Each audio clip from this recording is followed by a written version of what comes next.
Vamos ler as Escrituras em Mateus capítulo 7, verso 21, que diz assim: nem todo o que me diz Senhor, Senhor, entrará no reino do céu, mas aquele que faz a vontade de meu Pai, que está no céu. E também em Lucas capítulo 6, versos 46 ao 49, Jesus disse: e por que me chamais Senhor, Senhor, e não fazeis o que vos mando? Eu vos mostrarei a quem é semelhante aquele que vem a mim, ouve as minhas palavras e as pratica. É semelhante ao homem que, edificando uma casa, cavou, abriu uma vala profunda e pôs os alicerces sobre a rocha. E vindo a enchente, a torrente bateu com ímpeto contra aquela casa e não a pôde abalar, pois havia sido bem construída. Mas quem ouve as minhas palavras e não as pratica é semelhante a um homem que construiu uma casa sobre a terra, sem alicerces, contra a qual a torrente bateu com ímpeto, e a casa logo caiu, e a sua destruição foi grande. Vamos orar. Senhor nosso Deus, nosso Pai querido, nós lemos a Tua palavra e rogamos que o Teu Santo Espírito abra o nosso entendimento, para que possamos compreender a sagrada letra. Fala conosco, trabalha os nossos corações, cumpre com os teus propósitos e glorifica o teu nome. E nós oramos em nome do Senhor Jesus. Amém.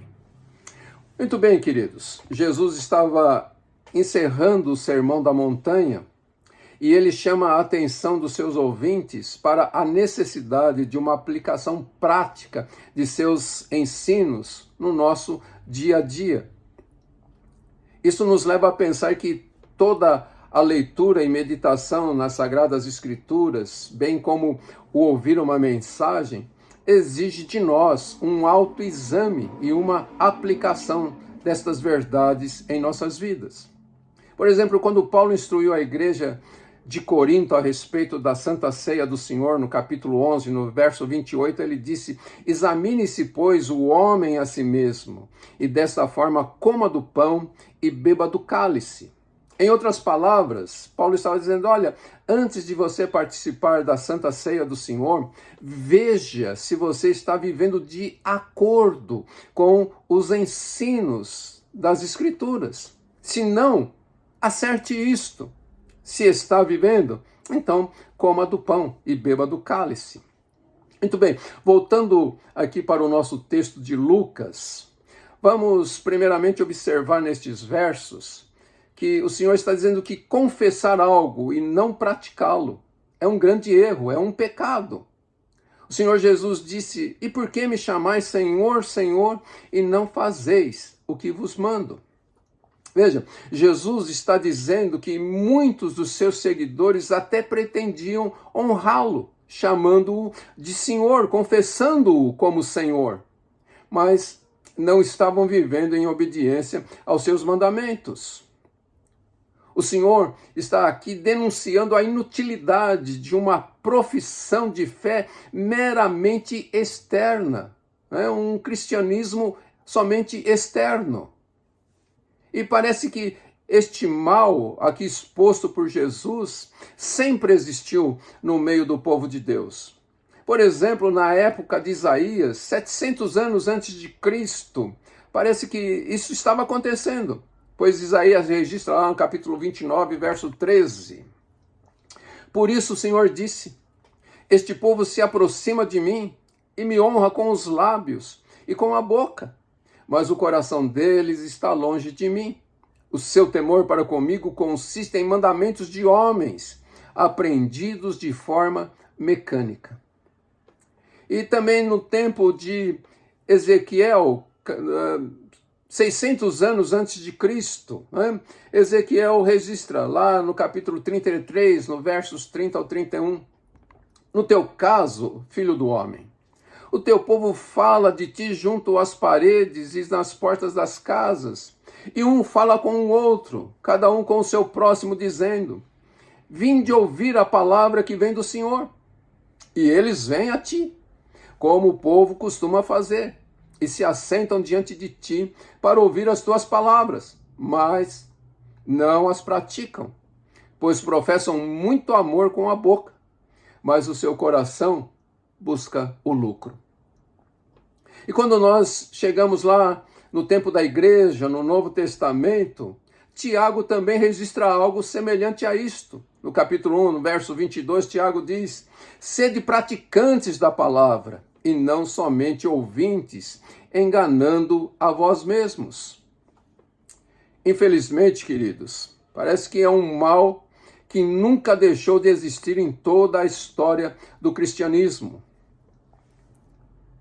A gente pode dizer que é como uma praga que destrói a alma das pessoas, que está constantemente arrastando milhares de pessoas que ouvem o evangelho para o caminho largo da destruição, da condenação. Então, veja, viver abertamente no pecado, ou viver na incredulidade, ou viver na desobediência, isto é, confessar a palavra sem praticar, tem levado milhares de pessoas a viver sem a graça de Deus sobre suas vidas. Por isso devemos gravar em nossa mente que nenhum pecado é tão insensato, tão irracional, quanto este que Jesus está aqui denunciando nestas palavras.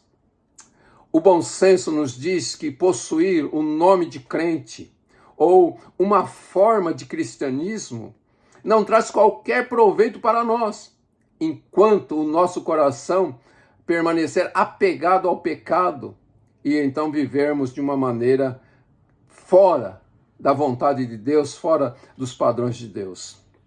Então, surge aqui algumas perguntas para nós. Será que nós temos praticado a vontade de nosso Pai Celestial? Será que temos verdadeiramente nos arrependido dos nossos pecados? Será que temos realmente confiado em Cristo, em suas palavras, e então vivido vidas santas, vidas humildes, como o próprio Jesus disse: aprendei de mim que sou manso e humilde de coração. Devemos ter como um firme princípio de nosso cristianismo que a obediência é a única evidência correta de que, de fato, possuímos a fé salvadora. E que o simples confessar com os lábios é mais do que inútil, se não for acompanhado de santidade no nosso viver. O homem a quem o Espírito Santo realmente habita, jamais se contentará em ficar acomodado, sem praticar as coisas que demonstram o seu amor pelo Senhor Jesus Cristo. Quando Jesus estava falando a respeito da vinda do Espírito Santo lá no Evangelho de João, no capítulo 14, Jesus associa a vinda do Espírito à obediência. Veja, nos versos 15 e 16, Jesus disse assim: se me amardes, obedecereis aos meus mandamentos, e eu rogarei ao Pai, e ele vos dará outro consolador, para que fique para sempre convosco. No verso 21, Jesus disse: aquele que tem os meus mandamentos e a eles obedece, esse é o que me ama. E aquele que me ama será amado por meu Pai, e eu o amarei e me manifestarei a ele. No verso 23, diz assim que Jesus lhes respondeu: se alguém me amar, obedecerá a minha palavra, e meu Pai o amará, e viremos a ele e faremos nele morada. Queridos, nesses versos aqui de João capítulo 14, nós vemos que a ação da Santíssima Trindade está acontecendo na vida daqueles que obedecem a palavra de nosso Senhor Jesus Cristo. Muito bem, continuando aqui na nossa meditação sobre esses dois alicerces, nós vamos observar que estes versos, Jesus traz um exemplo a respeito de um cristianismo que é vivido pela pessoa que não somente ouve os seus ensinos, mas também faz a vontade dele, isto é, põe em prática aquilo que ouve. O Senhor Jesus comparou ao homem que, edificando uma casa, cavou, abriu uma vala profunda e pôs os alicerces sobre a rocha. O cristianismo deste homem talvez lhe custe muito, né? E aqui a gente se lembra das palavras pronunciadas por Billy Graham certa vez. Ele disse: a salvação é de graça, mas o discipulado custa tudo o que temos. Assim, o edificar a casa sobre a rocha envolve oração, envolve busca pelo Espírito Santo e provavelmente vai envolver sofrimento, lágrimas, trabalho árduo e autonegação. É o que o Senhor Jesus disse lá em Lucas capítulo 9, versos 23 e 24. Ele disse, o texto diz assim: Jesus dizia a todos: se alguém quiser vir após mim, negue-se a si mesmo. Tome cada dia a sua cruz e siga-me. Pois quem quiser preservar a sua vida, este a perderá. Mas quem perder a vida por amor de mim, este a preservará. Então, queridos, sendo assim, é necessário, né, que abandonemos todo o orgulho, toda a justiça própria.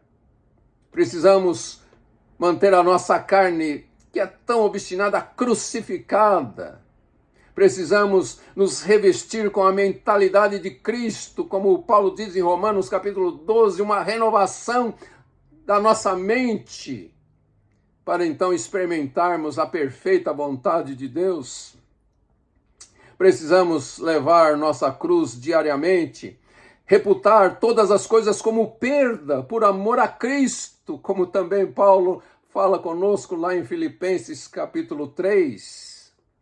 É necessário crer de fato, não somente em palavras. Todas essas coisas exigem uma obra intensa.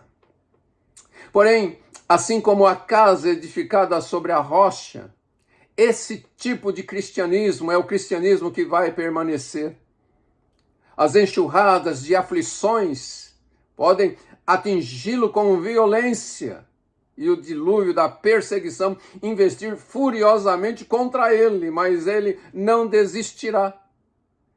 O Senhor Jesus disse sobre isto: no mundo tereis aflições, mas se nós tivermos bom ânimo, se nós perseverarmos nas palavras do Senhor, então seremos vencedores sobre todas estas coisas. O cristianismo que combina uma boa confissão com a prática é o edifício que não vai ser destruído, não vai ruir nunca.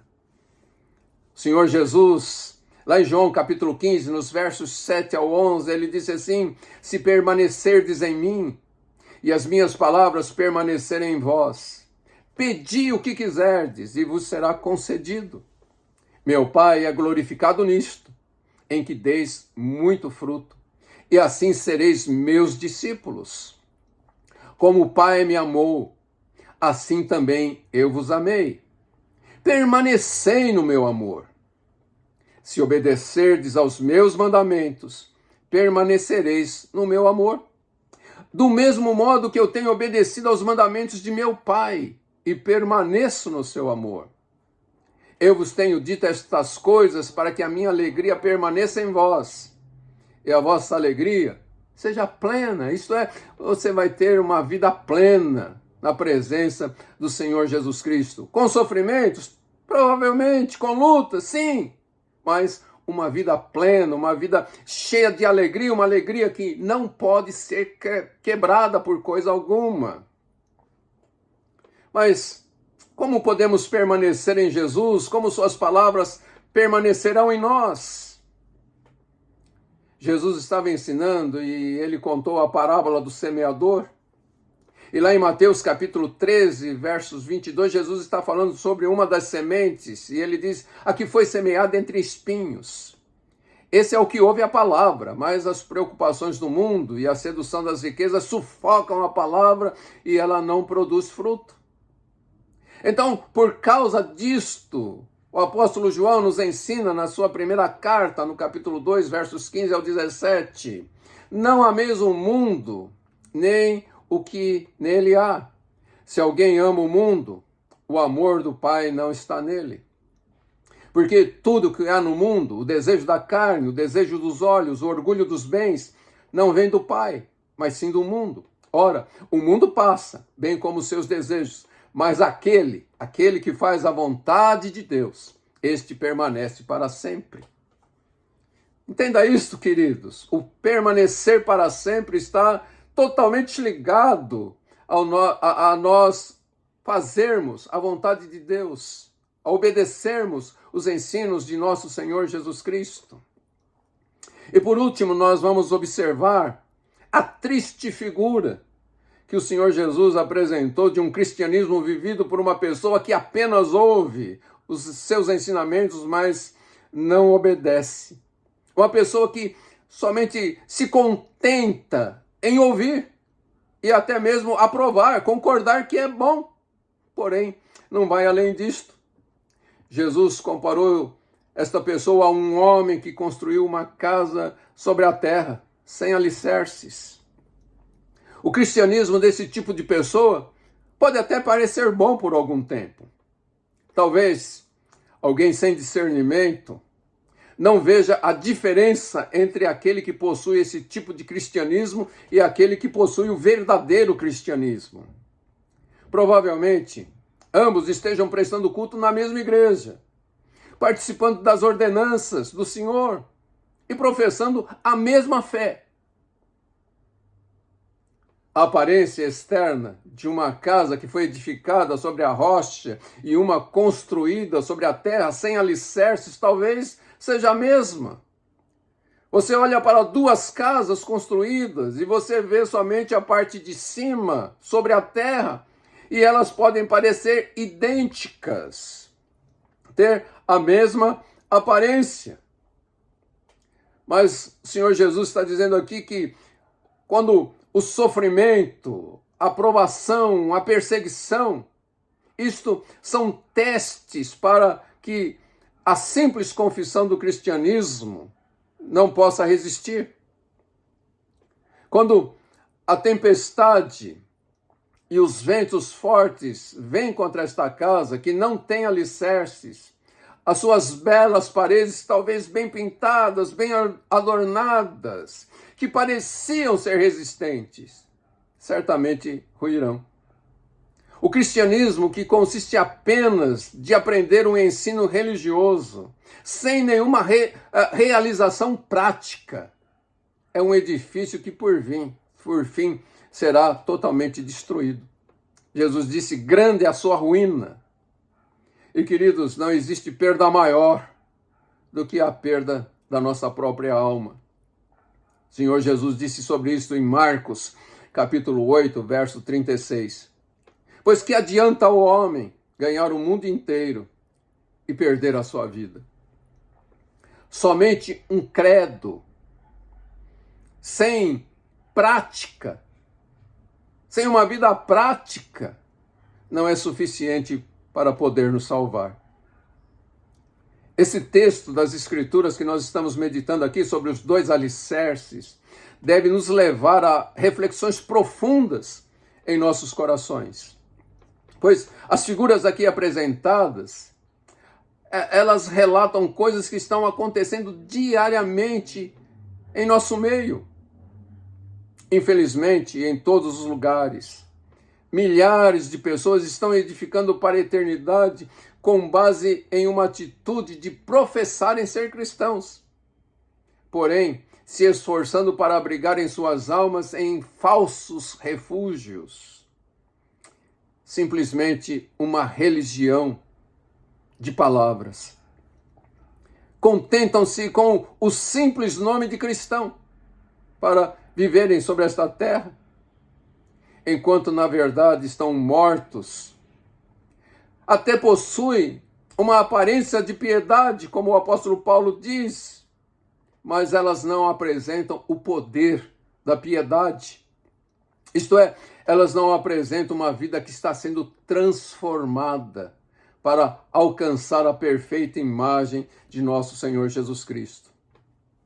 Infelizmente, são poucos os que edificam sua alma sobre a rocha eterna. E por quê? Porque é imensa a luta e as perseguições e as provações que esta pessoa tem que suportar. Então, muitos são aqueles que edificam sobre a areia. E grandes são os desapontamentos e erros que procedem de suas obras.